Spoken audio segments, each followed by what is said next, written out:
Hey, it's Jaime, and I'm opening one more session of the mastermind group. So we've been getting so many people coming in. I'm like, you know what? We'll open one more because when we relaunch it in October, we're going to be changing the way I do things. So it's very exciting. And I love the format that I have now because there's a lot more of me in it. So if you want, it's just not as scalable as I would like it to be. If you're excited and want to work with me on a mastermind type level, just like the amazing people that were in it. Lane has been in it also from the year before. We're doing one more group. You do have to be a 6 or 7 figure business owner in order to be a part of it. And if you're excited and rare and ready to go, we're going to be starting that in June. So go to eventualmillionaire.com/coaching and fill out that coaching application just to see if you're a fit. We'll let you know. If I don't think I can help you, I will tell you that. I don't like selling people that I don't think I can help times 10. So just so you know, we'll try and make sure it's 110% fit, so you are happy no matter what. Okay, so go to eventualmillionaire.com/coaching and you can sign up for that. We will give you a quick call and see if it's a good fit so we don't waste any of your time if it's not. So I hope you have a fantastic day, and I would love to have you for the next year that I can whip into shape just like I do with Lane in the mastermind group. Take care and have a great day. Bye. Potent advice and inspiration from real self-made millionaires. Welcome to The Eventual Millionaire with your host, Jaime Masters.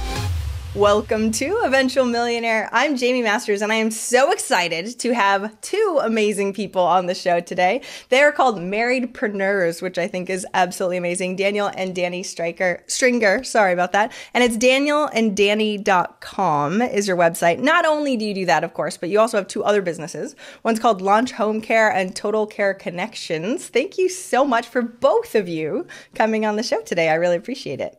Yeah, thanks so much for having us. See, I loved it because Daniel was here and I'm like, oh, wait, where's your wife? And he's like, she's over here. I'm like, no, have her do the interview too. Because the whole side thing that you've been really working towards is talking about this marriedpreneur thing. And yes, the other businesses are cool, but I feel like this is something that's not really talked about on the internet in general. What made you guys come up with doing this together? Yeah, that's a great question. And it's funny because Dani wasn't planning on being in the show, but you called us out to see if we were really marriedpreneurs. Is she really there? And boom, she's really here. We really work together 24 hours a day. I know it's not for everybody, but we literally do. We're together all the time. And it was actually a couple years ago. I've been an entrepreneur since I was full-time since I was 18.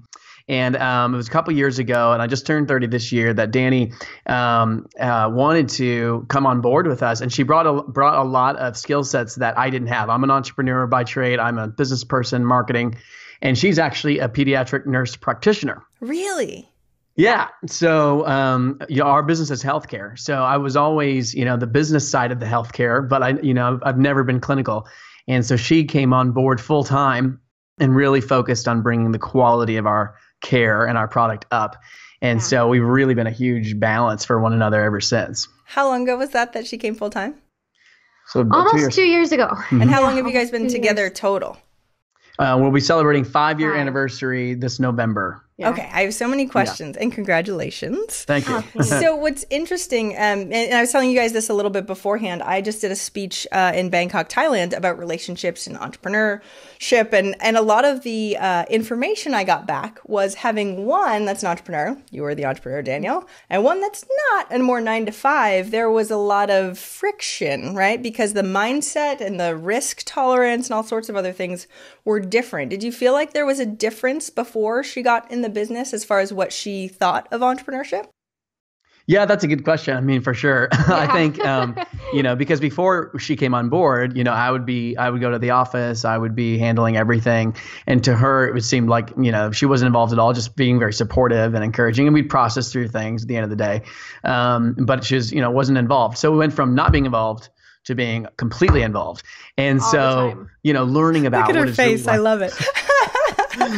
We have 150 employees, so learning what it's like to manage them. And, but the thing is she's a very smart person. She graduated with her master's degree at 18. I never graduated from anything. So I literally, we joke, she's the princess, she's the super smart one, and I'm Aladdin, the street smarts. And so, we balance each other in a lot of ways, and that's another one. But, like managing people, recruiting, dealing with all of the random challenges that entrepreneurs have that you don't plan for, they just happen.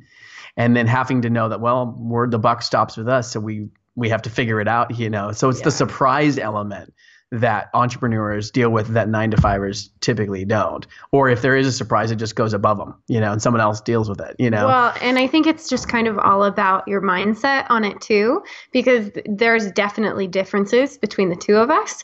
But I think when we were able to just acknowledge those differences as possible benefits, where we both had different things to bring to the table, that really benefited not only our relationship, but obviously our business as well. Yeah. Now, Dani, did you think he was crazy running a business? I'm sure he probably worked all the time beforehand. And of course you were supportive. Yeah. He wouldn't have married you if you weren't. But did you think that the entrepreneur world was just nuts?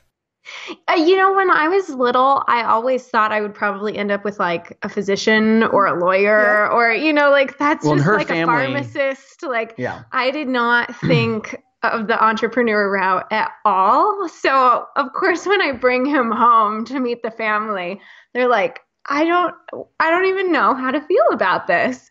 But they all have advanced degrees and secure jobs. It was love at first sight. And he's super talented and gifted, and, it's different. The entrepreneur lifestyle is not for everybody, but, now that I've had this opportunity to experience it myself, I love it.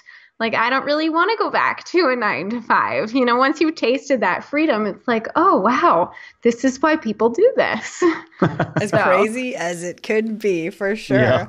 So how did you guys actually make the decision to go all in? I've worked with a lot of clients that have been married and done business at the same time, and it's not necessarily a good match in heaven for the entrepreneurship side, not necessarily the marriage side. And so bringing that in has caused issues. How did you make that hardcore decision that she should come in? Well, I think the first thing was it's kind of an in-depth story, but I'll make it really quick. I had a business partner, and when I started this company almost 10 years ago, and ended up buying him out, and it was kind of a heated battle.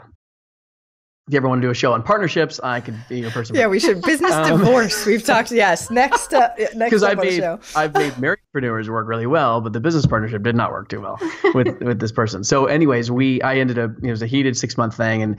And so when that was coming to an end, it really kind of opened up my mind to saying, you would be amazing to have, in the business, because you bring this whole side that I don't, the healthcare side, and could really help us out. Plus, she was going through a kind of a transition at work. Yeah, right. At the same time, the 9-to-5 lifestyle that really becomes more like 6 to 9 at night, that was starting to get old at the same time too. So I was kind of getting burnt out of that. And I think at that time when we were getting rid of his partner, we just saw this as an opportunity that was like, well, we'll never know unless we try it. So we might as well try and see how well we can do this together. And the one thing that we did that I thought might be helpful for your listeners too is we did it. We made the plunge for her to come on board full time. But the idea was, we'll try this out for the summer and see what happens, and then so we weren't we didn't put all this pressure on the decision, but it worked out. So then it became long-term. See, that's exactly what I was going to ask you. You dipped your toe in instead of going and we're here. Look at that. Now we have to make it work, because I feel like that pressure would be huge, especially if you didn't work it out. Imagine bringing that up. Oh, by the way, you kind of suck at this. That's not something you want to say to your significant other. So give me some tips on some of this stuff, because when I was doing the research for the speech, because, and everybody that's listening knows I got divorced. So I was like, I'm not the expert in this. 15 years is still a long time, but still, I didn't feel like I was an expert. So I was trying to come up with things to do versus what not to do, and how to make this work. And do we not have the same office? I noticed you guys had the same office. So what sort of tips do you have for somebody who does want to go into business with their significant other? Yeah, the first thing that I had to learn, through some mistakes of my own in the process of bringing her on full time, was, that always treating your spouse as the asset that they are, and recognizing that the differences that you have in opinion and all of those types of things have to be filtered through the fact that they are an asset first, they're not just representing a difference of opinion of yours. So what I mean by that is, for example, she brought in some ideas to invest into additional staff members and more infrastructure. Well, for me, being the business side of the business, I'm thinking that sounds great, but we have to write checks for all those things. Yeah. Money. And so it became a point of conflict, not like fighting conflict, but conflict where, I'm like, I got to think about it. And she's feeling the importance of it. And I realized subconsciously that I was just not, for the about first 6 months, I wasn't taking her ideas as seriously as I probably should have. And we ended up doing those things, but she kind of came up with this thing where she said, I feel like I have to get to the point where I'm going to like start crying before you're like, oh, maybe I should take this seriously. Yeah. That's huge, though. Lots of people do that. I mean, I have clients. Lots of people do that because it will work. And unfortunately, they've trained each other that that's what you have to do, which sucks. Right. Yeah.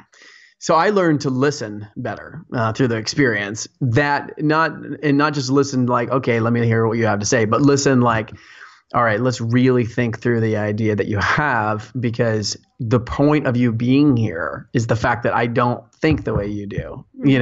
I think this way, and you bring a whole different perspective to the business. And that's an important thing. It's just going to challenge my thinking all the time, but that's still good. So it's recognizing that. That was my biggest lesson, that I had to learn through this experience. Yeah, he's a better listener now. It's great. It's worked out so well for you. But like you said, the challenging piece. So let alone being in a marriage is challenging anyway. There's always something, And so after 15 years, and we had not perfect, but like as perfect as you could get marriage with great communication and stuff. So even if when it is quote unquote perfect, there's always little things. Then you add in the challenge of business and trying to get to work together, and then 24 hours of being in the same place at the same time. That just adds and adds and adds. You're like in boiling water now, right? So how did you guys mitigate those pieces also? Just being around each other all the time and cutting off the difference between personal and non-personal. Yeah. Well, we travel a lot. And so when we can't take the business anymore, we just plan some super fun vacation and just kind of forget everything. No, that's true. Yeah. And we travel for business and we travel for business too. So like last year we did, like, we traveled for over 60 days vacation. Yeah. And then we traveled, for business. But when we're traveling for business, a lot of times what happens is, when you go home to your house, sometimes it feels like you can disconnect. But when you're traveling on a business trip, it's like you're at the hotel, you're talking about business. So like we started joking around like the business is our kids, and so we don't have kids yet. So the business is our kids. So we'd sit down at dinner and we'd be like, let's not talk about the kids. That's so cute. Of course, you guys are that cute. Oh my gosh. And so we had to be intentional. Yeah. And I think that there's, even in just the basics of being together all the time, I think that's probably actually one of the hardest things for some people. Like, we really, truly do enjoy being together. And I would say that's maybe not the case for everybody, but we typically do work on different parts of the business. So we're not necessarily always working on the same project too, because that's, for how it works with us typically is like, I come up with lots of ideas and he's just this great go-getter and he's going to get stuff done all the time. And so that's just one of the methods of how we work. Yeah. But I think it all boils down to intentionality, because I think you can easily let the business, just like a personal life too. I mean, this goes for every single marriage, regardless of business, but specifically entrepreneurs, you can let the business just drive your whole life, And so it's like saying, okay, no, like what else is important, and in starting to outline those things before the day's over, so that we're focusing on business, but now we're going to focus on personal time and just talking about how you're doing and how you're feeling and what do you want to do, or what next country do you want to travel to for fun, just literally trying to talk about other things, because it doesn't happen naturally, especially on the bad days, when all you want to do is talk about what went wrong. Yeah, especially on the bad days. Yes, that's why as a coach, I have to be like, okay, so therapy would be something that's not me. You can go talk to somebody over there. Because communication is a huge, huge piece of it, right? And if you're not intentional, it can sort of lead you down paths that you don't realize until later. And you're like, oh, exit was way back there and we're, going the wrong direction. That being said, when you're looking at, and I don't know if you guys have experience in this, but I know you have a blog about this in general. What about entrepreneurs that aren't necessarily working in the same business and they're trying to grow, right? How do you cultivate and deepen the relationship that way when one person needs, I mean, it's probably similar to what you guys have to do because you have two separate distinctions, but still there's so many things. And if you want to hit your trajectory and you want to hit your trajectory, how do you make even time for that when you're trying to really, really grow? You know, that brings up a good point. Did you have a thought on that? No, you. Well, you know, one of the things I think entrepreneurs devalue, and they don't realize it, is their emotional health. They sacrifice that, and they do everything to move the needle forward financially and otherwise. And their emotional health is so important. Well, relationships is much about emotional health, you know, mutual emotional health and individual. So I think about like, what am I doing as a husband, and what is Dani, I know Dani thinks about this. What am I doing as a wife to build the other person up emotionally? Because that gives them collateral, that gives them, you're pouring into them, that helps them be more successful. It also, I think relationships are like a bank account. If you make deposits of encouragement, of, you know, help when you can, I'm going to stop what I'm doing and help you with what you're doing, of, you know, what's going wrong and how can I bring some compassion into this conversation, then you can also make withdrawals on those difficult days, and they don't turn into immediate fights, doesn't turn into immediate words, because you've made deposits in the relationship. There's a lot of health there. And so I think that's so important, because you can run two races at the same time, but you still have to be unified and know that the other person genuinely is for you. Right. So, and I think it's worth thinking about too. You know, what would this look like if we decided for a season that we're going to focus on this thing? What if we like both focused on this thing? And not everybody can do that, but you know, seasons can be short. So sometimes when you have two people working towards the same goals, you can accomplish so much more during that time. Yeah. Well, that's what I was going to ask too, because we only have so much time, and so when we are, especially as entrepreneur type, like I've got one of those brains, right? And I think most of the people listening are like, oh, I want to do everything, and I wanted to have been done yesterday, but I'll deal with it being done right now, like everything right now. Yeah. So when you're talking about the emotional bank account, how do we put it as a priority sometimes when there are emails and there's this and there's that. And even if you have a team, you just feel like you're compelled, because I'm a business owner, right? You're like, oh, but I just really feel like I need to do this. How do we actually set the priority on that emotional bank account so that way we can give to more of that when you feel like you've got so many other things going on too?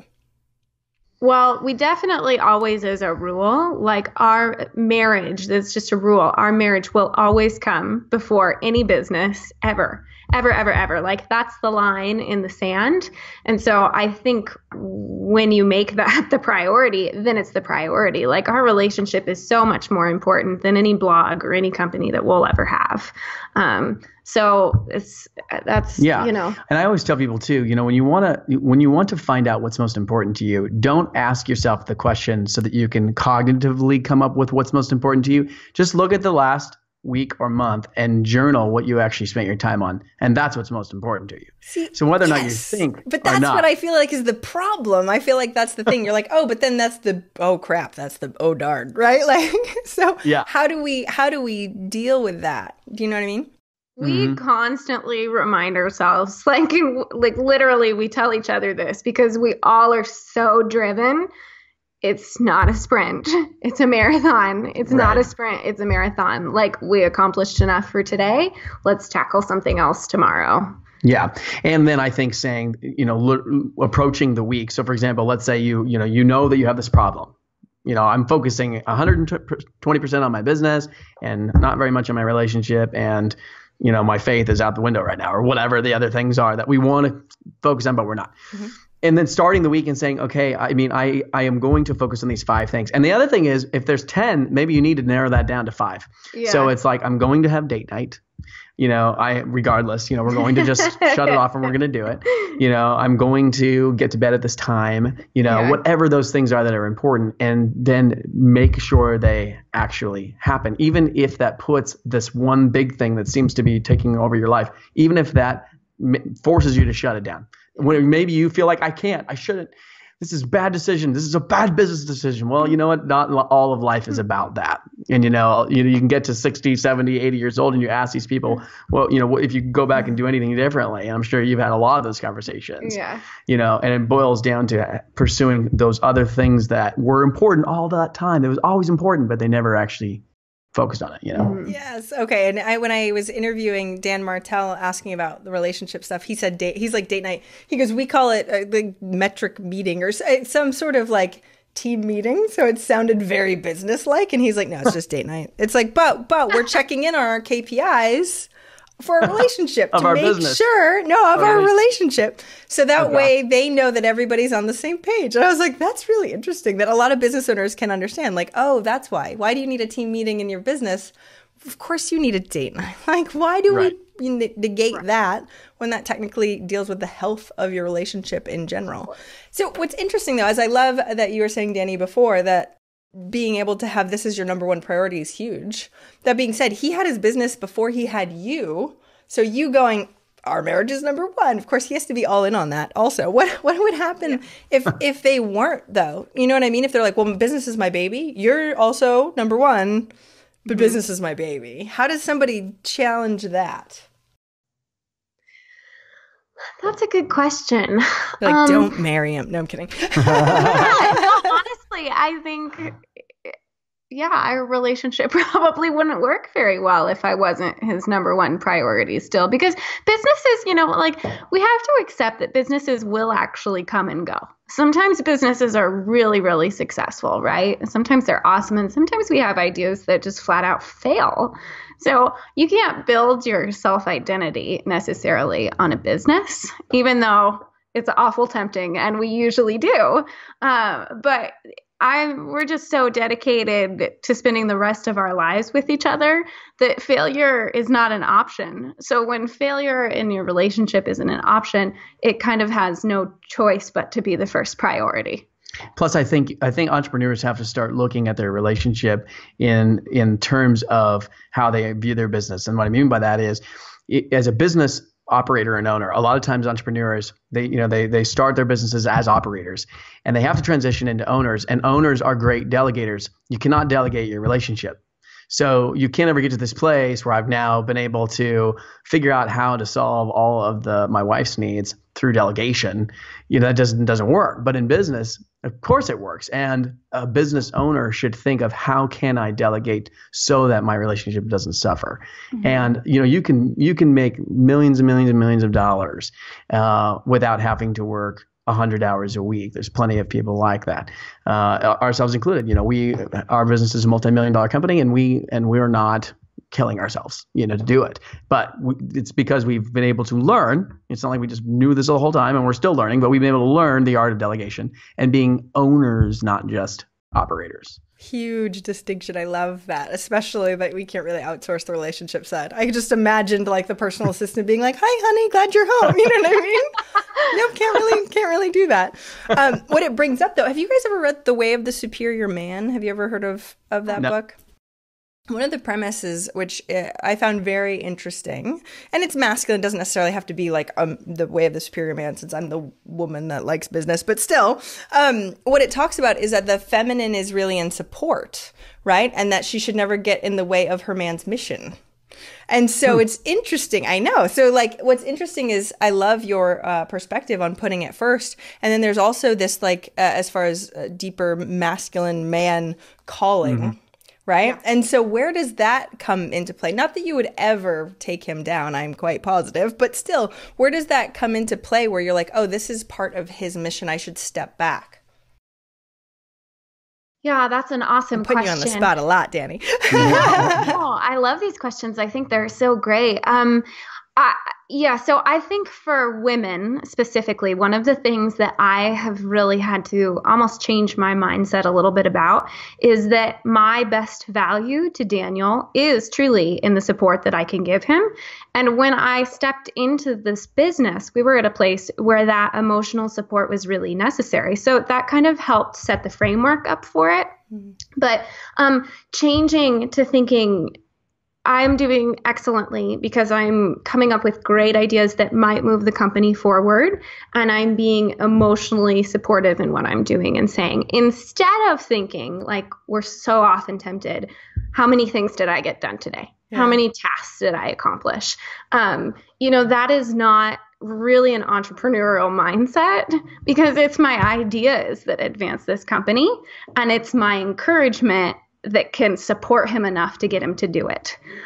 It's not actually sitting down and pounding out all the emails and going through the list and doing it all. Lots of people can do those things. Or kicking him and going, go faster, go faster. Yeah, that's not necessarily good either, right? So, but I do think that there is a balance, that Daniel, just in being even more entrepreneurial than I am, like he comes up with ideas all the time and he loves these ideas and he wants to go out and do them. And it's so exciting. And there's just this balance point that I hit that I say like, okay, yeah, great. Let's give that a try.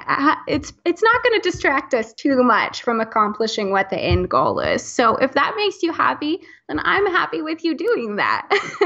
That's huge to say, because a lot of the times I've heard it all, I think. In general, an entrepreneur that does have 1,000 ideas, which we do, it's crazy, like ADD, right? And whoever the partner is like, not another one, or has this negative connotation like, oh my gosh, I know it's going to go there again. No, exactly. That was a big deal for me, because I think in conversations with entrepreneurs, especially, like we're so driven by talking about our dreams and our ideas, and we love it and we relish it, right? But if you're really usually in a relationship, one person is much more operational. Like, okay, I'm thinking about the steps of carrying that dream out. And right now I'm on overload. Yeah, exactly. So you better be quiet now, right? Mm-hmm. Don't give me more to do. Jeez. Exactly. Yeah. It's really easy to think that. And then one of my mentors told me, she's like, Dani, unless he actually spends money on it, you don't really have to operationally think out all the steps that need to happen. And or even worry about it. Right. That you just, because it might just be my outlet for the day. I just exactly. It's just an idea, and that's all it has to be. Like, I don't have to go through all the steps of it unless he's spending money on it. Then we talk more. We escalate it to the next level. But that's huge, because as somebody who's visionary, even this works with your team also. If you are one of those type of people that are like, oh, I think we should do this and maybe this and maybe this, and it's not actually the plan, like you didn't actually change the plan, you're just excited about things because we're like that. And then the whole team's like, oh crap, now we have to rechange everything. Yes. That's not really a great way to go. So Daniel, do you try and mitigate your ideas from telling them to her, or does she just know that if he spends money on it, then I actually have to think about it? Well, and this is, it's a great topic, because it definitely was more of like a stressful thing for her in the beginning. Because I'd be like, you know what I'm thinking about today is this, this, and this. And I'm just processing, flushing it out. Yep. And she's just like, oh my gosh, that sounds like so much work. And I'm not thinking of that at all. I'm thinking about there's a bazillion ways you can get something done. So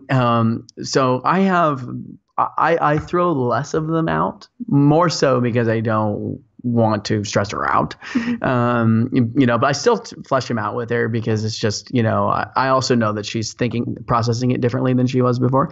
But yeah, I'm definitely a little bit more like, I'll keep that idea to myself because it just came into my head like literally 30 seconds ago. So I'll think through that maybe a day or two more. Everybody that's listening that's an entrepreneur is like, oh, I get that. Okay, yes, maybe.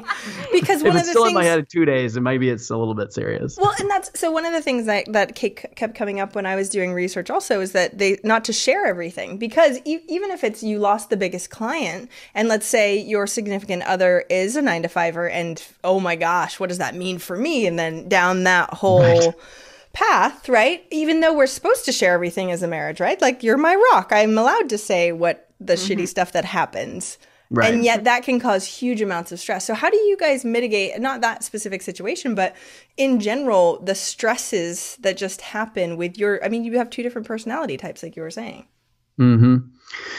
Yeah, we definitely, I think to a degree, I always tell her too, I'm like, I'm happy that you came in when you did, because, coming in at the very beginning, almost 10 years ago, was more stressful for me. And I know that I would have been more of a stressful person to be with than, coming in and at least we're successful. We still have lots of challenges, but we're like surviving more in and everything. The quality improvement phase rather than the like complete startup. I don't know if we're going to have enough money to eat this month.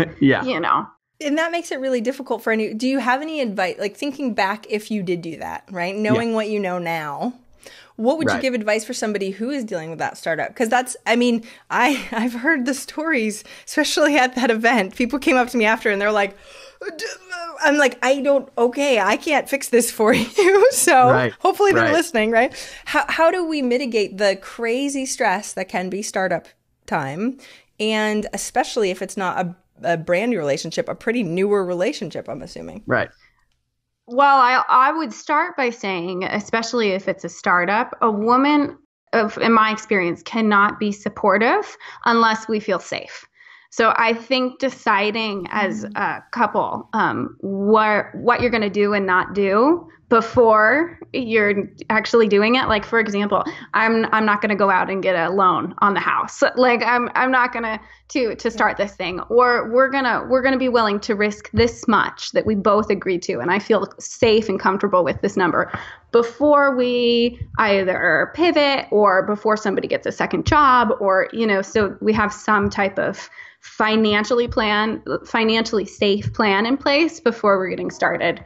Because there's nothing wrong too, not everybody can be entrepreneurs working in the company all the time together. That's not a reality for everybody. But again, I go back to my other point of my value to him as an entrepreneur is in my ideas and my support. And you can actually have a 9-to-5 job and still lend all your ideas and your support and be as much mentally on the same page in getting that startup going. So I have to say this to you because that safety thing, this is what I tell. So as a female, I'm allowed to say this, right? But women definitely need that safety so much. And I don't think that the guys realize this at all. Mm-hmm. I have to be like, hey, by the way, all your wife wants is to feel safe. And you're taking her on this journey with you. And no wonder why she's not happy. Right. Yeah, and exactly, because men are going to be looking for that support, right? They're looking for that support, and we literally cannot give it if we don't feel safe. Mm-hmm. When it creates so much conflict. Well, and I see women that are like, okay, like take a deep breath, that are like, okay, I will support you, even though that safety isn't totally there. And then it goes down the rabbit hole a little more, and they're like, never mind. You lost my support. Right. I don't know what to tell you. And the guy's like, but you said I had the support. So yes. So I've seen this probably many, many, many times. So so besides the conversation of the safety thing to begin with, and maybe this is for you, Daniel, what can the guy do to make sure that this doesn't happen to him also? Yeah. I mean, I think, you got the financial element, which is one of the biggest pieces to why a startup is stressful. But I think then you also have the other elements, which are just the, feeling like I can't stop working until this is a success. I'm working 12 hours a day. So there's just a lot of potential conflict points for a relationship in a startup, or even in just entrepreneurship in general, but especially a startup. And so I think it has to be dialed down. I always tell entrepreneurs, create, so you have a goal. Maybe your goal is I want to, make X dollars a month or something. And then I know I can live off this thing. Well, that's kind of like one random goal way off there in the future. But you've got to have a weekly and a daily goal as to what am I going to do today? And if that conversation, maybe you figure out what those are. If you're not together in the business, maybe you're figuring out what those are separately. Having that conversation with your significant other. And getting their buy-in to, this is how I am going to approach this business. I'm going to try and accomplish these things each day to move the needle forward. Some days it'll be a little longer than others, but this is what I'm doing. Then it starts to systematize it a little bit, because so many entrepreneurs are not systematized. They're just throwing spaghetti at a wall and hoping something sticks. And that is very scary for anybody, because it's like, wow, but if you have a system, maybe you've gotten it from a coach, or you have some experience that you can bring together, but you have a system and you don't know for sure it's going to work, but at least it's a system. It creates a parameter that's like a job that gives your life some structure, and it doesn't just steamroll and derail your whole rest of your life. And that's exactly what the wife is worried about, right? Like, ah! Right. You lose your husband or your wife. And that's unfortunately, sometimes that's how whoever the significant other is, sees it. And that's really rough, because then you're pitting relationship versus business, and then one or the other has to lose, and that sucks too, because you don't, especially if they're both important to you, you're screwed no matter what. All right, so what sort of tactic, day-to-day, or advice do you have to try and especially like you were saying, the emotional bank? What do you guys do that really feeds each other, so that way we can get tips, so that way, because I was going to say, they asked Daniel for a list. Daniel is an amazing cook, so I mean, men that cook, that'll take you far, right?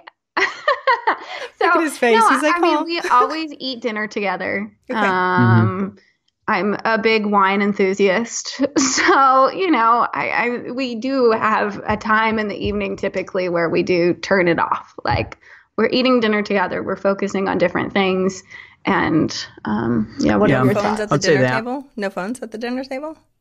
We typically will have them still, She's but laughing. it's like only for Snapchat or Instagram, or it's just, we try to keep it just light, Because you're like, this dinner is so amazing, we totally have to take pictures of this. Okay, good.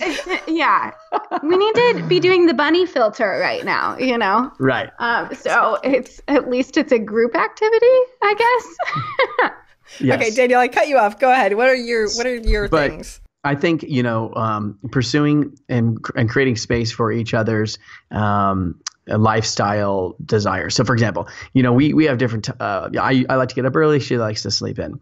I know a lot of couples. Those types of schedules drive each other crazy. One person is watching television, and the other wants them to come to bed, and you just create conflict. To me, you kind of have to create space for your spouse to be able to be them, like a rhythm. And not look at all the places where you have conflict and go, how can I maybe look at this differently, so that it's not conflict? Because I think the more conflict you have, it's like little needles, and it's like the more little needles you have in a relationship, the more it just sucks. And besides, maybe you can survive your relationship. Who wants to do that? Who wants to get to be 80 years old and be like, well, we made it, that was sucked? So to me, it's like, let's figure out, how do we make this enjoyable? How do I allow you to enjoy the lifestyle you like? You like to sleep in? That's fine. I'll get up and do my thing, and you get up when you do, or whatever it is. And creating that space and trying to minimize conflict. Conflict can be good, but I think so many times, especially with our significant other, we find ways to have conflict over everything, and they're just little needles that over time just makes the relationship suck. And so I think that's really important, because that way, again, you're making deposits in the relationship. It's like a bank account. And the more you're depositing into it, you can have those withdrawals. You can have bad days as an entrepreneur. You can have failures, big failures, and your spouse is standing with you because you've invested into the relationship and that person, and they're able to stand with you through the really hard times. So tell me how to make those needles not hurt. Because let's say it's a sleeping in thing. If it annoys you that she sleeps in all the time, how do you make yourself not annoyed that she sleeps in? I mean, I'm not saying that's true for you guys, but you know what I mean? If they are these little conflict needles, how do you lessen the attachment to that? That's a great question. I'll share with my experience. For me, I literally will ask myself, why am I feeling this way about this situation? And literally take a step back. Why am I feeling this way? And I'm a Christian, so I'll pray about it, and I'll ask God, help me to understand myself, because we all have idiosyncrasies. You know what I mean? That's why people are the most challenging things on the planet Earth, because we all don't know why we are the way we are. Like, I don't know why that I don't like that light on, but I don't want it on, or whatever, And you're like, man, if you were just like chill out, everybody would be fine. That's why we're in wars all the time. So, so for me, it's like introspection, really looking at myself, and then trying to say, how can I look at this differently, and really genuinely try to do that? Because to me, it's valuing the relationship over my idiosyncrasy. So it's like, I've got to get over this. And not just suppress it, because suppression just makes you bitter. That does not work. That was the exact point of the question. Exactly. Because it's one thing to be like, oh, I'm okay with it. And then every time she does it, there's a little prick still. And you're like, oh, still there. You know, and it's very, very different than if you're actually okay with it. Common. And I think it's righteous suppression. Like, well, I've been tolerating this for 20 years. I haven't said anything. I have kept my mouth shut, but I am filing for divorce.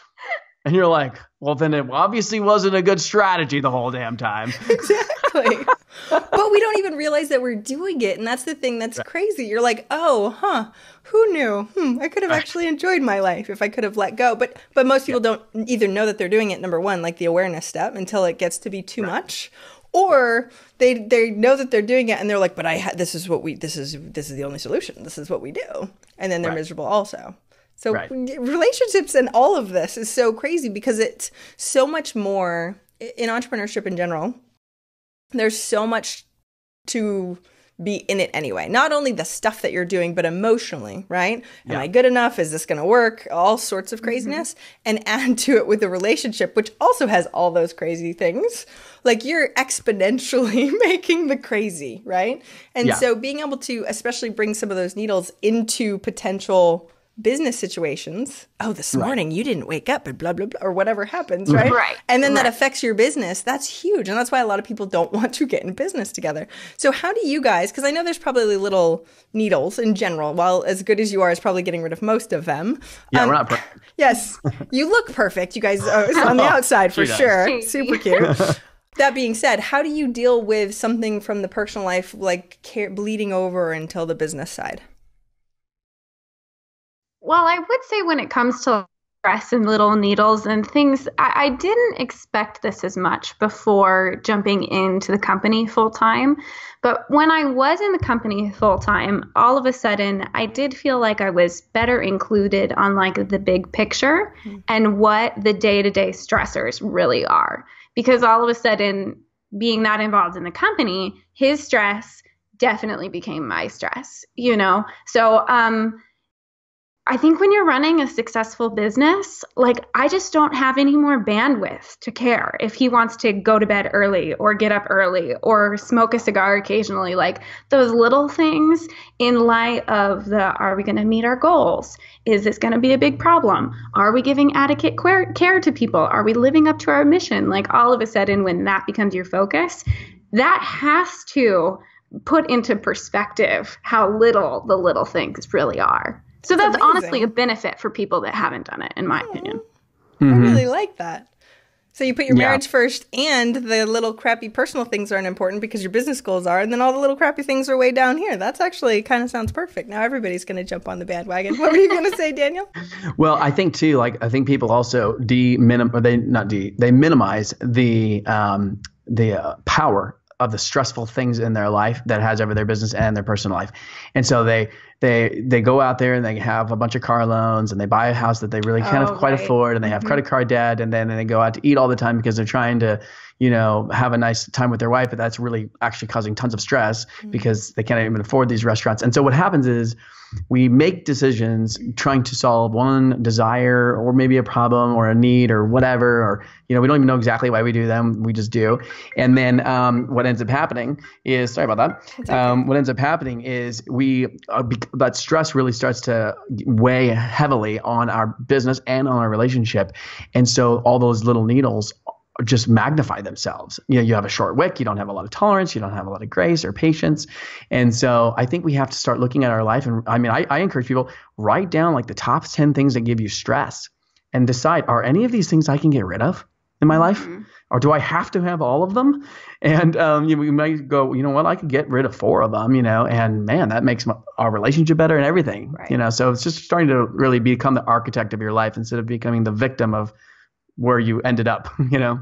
Anybody in business, regardless of whether their wife or husband works with them or relationship-wise, they should do that anyway, because people do think that entrepreneurship is so volatile. And I'm like, it doesn't have to be. I mean, we can, you know, we can mitigate a lot of this stuff.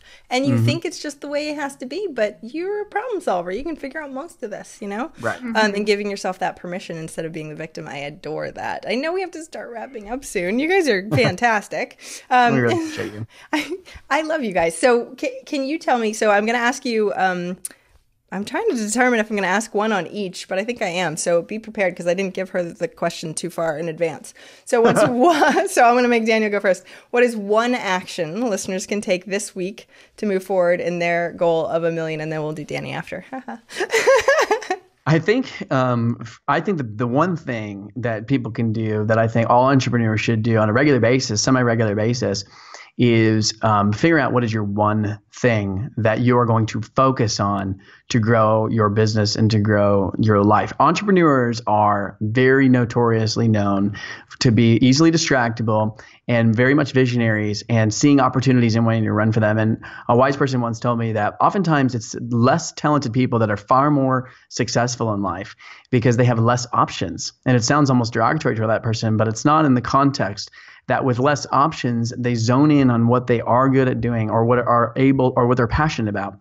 And they don't give up, and they do it over 5 and 10 and 15 and 20 and 25 years. And when they hit something that's hard or roadblocks, they don't give up. They just keep going.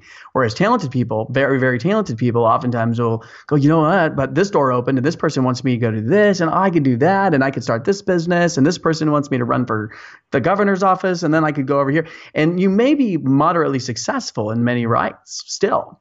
But I think oftentimes we lose out on maximum success because we're not just focused. And it's like the tortoise and the hare story. You know, the hare is oftentimes just running around like an entrepreneur, and the tortoise is just steady. And I think if we can learn something as entrepreneurs from the tortoise, what is the one thing that you feel called to do? What is the one thing that you're most passionate about? And stick it out as long as you possibly can, and you will be far more successful than you can even imagine. So smart. And all the entrepreneurs are going, darn it. No, because they know it's true. They know it's true. All right, yeah. Dani, what do you have for the one thing? And I essentially just want to add to what Daniel said by saying I would just take it even a step further by truly making it a point to discuss whatever that focus, that mission is, to actually sit down with your spouse and literally write it out, like talk through those goals and get them on paper, whether your spouse is involved in your company or not, because you're in it together no matter what. You are, if you're an entrepreneur and you're married, you're a marriedpreneur. You guys have to be focused on the same vision and the same goals. And it's really easy to just be kind of going on your own road and going down your own path and just start operating on different spheres. But there is so much benefit in talking through these things and working together. Mm-hmm. And I just encourage people to find that potential because it's there, it's waiting for you. You just have to tap into it. I think that's genius. The clarity of communication that people just assume isn't necessary. And it totally is to get everybody on the same page. You guys are fantastic. Where do we find out more about you, your website, so they can sign up and stay tuned to all the cool stuff that you're doing? Yeah, well, we'd love to invite you to come to our website, danielanddani.com. And my wife's Dani, so danielanddani.com. And then we also have a private Facebook group at marriedpreneurs.net. And so we're just creating a community of entrepreneurs and spouses, whether or not you work together or you don't, but you're just in business together because you're married. And we just want to invite people to talk, to enter a community kind of around that topic. So it's marriedpreneurs.net. And we also have a free guide on our website you can download. It's how to work well together with your spouse without killing each other. So it's just a free download. You can check it out at danielanddani.com. This is so needed because everybody kept telling me to talk about this. I'm like, this is not my thing. I do not talk about this. I will send everybody to you guys. So awesome. Thank you so much for coming on the show today. I really, really appreciate it. Thanks, Jaime. Thank you so much, Jaime. Thank you so much for listening. I hope you enjoyed that interview. And if you want to check out more amazing resources, I'm only curating the best of the best. Go check out eventualmillionaire.com. You can take the Eventual Millionaire quiz, figure out where you are in business and what you need right now. Plus, you can look at curated resources specifically for you on the new Start Here page. I'm so excited. Please join us. Please let me know if you need anything at all. I'm here for you. And have a fantastic day. Bye.